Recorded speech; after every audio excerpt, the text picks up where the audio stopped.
महाराष्ट्र मित्रों, महाराष्ट्र के अंदर जितने भी लोग पर प्रांतीय आए हैं उन्होंने तब विकास किया है जब हमें महाराष्ट्रीय भाइयों का साथ मिला। ये बात मैं कई सालों से कहते आ रहा हूं। अभी अभी घाटकोपर के अंदर एक जो विवाद चल रहा है, एक सोसाइटी के अंदर एक पट्टी जैन साधु साध्वी जी के लिए बनाई। उनकी भावना अच्छी थी, माना, उनका जो ध्येय था वो भी अच्छा था, लेकिन मेरी जैन भाइयों से भी एक सवाल है। आज संत अपने पूरे दुनिया में चलते हैं, हर जगह चलते हैं, कहीं भी कोई व्हाइट पट्टी कहीं किसी ने की हो तो बताओ। हम ये नहीं चाहते कि एक व्हाइट पट्टी भाई भाई के बीच में कोई तनाव पैदा करे। सोसाइटी ने परमिशन दी थी, पट्टी बनाई, किसी भाई को अच्छा नहीं लगा, कोई बात नहीं।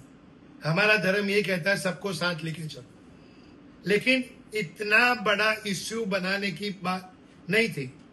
वहां जो भी सोसाइटी के अंदर जिन्होंने भी पट्टी बनाई है, वो मेरी उनसे दो हाथ जोड़ के नम्र विनती कि हमारे जैन साधु साध्वी जी पूरे भारत के अंदर नंगे पांव चलते हैं, आज 50-50 डिग्री के अंदर भी चलते हैं। उन्होंने कभी ये डिमांड नहीं की पट्टी बनाओ, लेकिन आपने अपनी भावना से पट्टी बनाई थी कि हमारे सोसाइटी के अंदर साधु साध्वी जी उनको कोई तकलीफ ना हो। लेकिन एक बात अपने को ये भी जाननी जरूरी है कि साधु साध्वी जी महाराज साहब के लिए हमें कोई भी चीज नहीं बनानी चाहिए, और न अपने कोई शास्त्र में ऐसा विधान है कि उनके लिए हम लोग कोई चीज करें। हम चाहते कि विवाद खत्म हो, भाई भाई के बीच में प्यार बढ़ा रहे।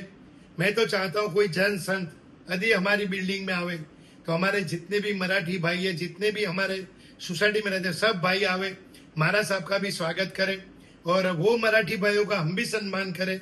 तो पट्टी वाला मामला मैं तो चाहता हूँ आज से खत्म करें। जिसकी भी गलती हो माफ करो और ये विवाद खत्म करो। और मेरी मीडिया से नम्र विनती है कि ऐसी कोई बात न करे जिससे भाई भाइयों के बीच में कुछ ऐसी घटना घटे, कोई वैर भाव बढ़े। मेरी तो एक ही विनती है मीडिया से, मैं भी मीडिया के हम भाई है, हमारे पास माँ सरस्वती जी की असीम कृपा हमारे पे बरसी। हम चाहते हैं कि भाई भाई के बीच में प्यार बढ़े। हम लोग फिर से एक बार मेरी नम्र विनती है अपने जैन भाइयों से कि हमें ऐसी कोई पट्टी नहीं बनानी है, और बनी है किसी को तकलीफ हुई तो हम उसको ऊपर वापस जो कलर लगा के खत्म करें, लेकिन हम सब एक रहे। जय महाराष्ट्र, भारत माता की जय।